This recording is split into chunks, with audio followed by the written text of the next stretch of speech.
शेतकऱ्यांच्या नावाखाली मराठवाड्याच्या राजकीय सहलीवर असलेले उद्धवजी ठाकरे यांच्या दौऱ्याचा आज खऱ्या अर्थाने दुसरा दिवस आहे।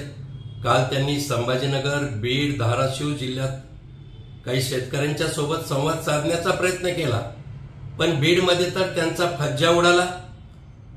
दौऱ्याला अल्प प्रतिसाद मिळाला। अंबादास दानवेची दमछाक झाली। वरडून वरडून दानवे सांगत होते, गावातले लोक बोलवा, गावातले लोक बोलवा। हे कशामुळे होतंय? कारण उद्धव ठाकरे यांचा मराठवाड्यातला दौरा पूर्णतः राजकीय नौटंकीचा भाग आहे, शेतकऱ्यांच्या लक्षात आलंय।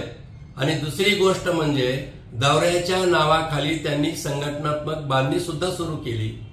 धाराशिव मध्ये त्यांनी पंचतारांकित हॉटेलमध्ये खऱ्या अर्थाने बीड, लातूर आणि धाराशिव जिल्ह्यातील शिवसैनिकांना बोलावून काही संघटनेला बोलावून संघटनात्मक बैठका सुद्धा घेतल्या।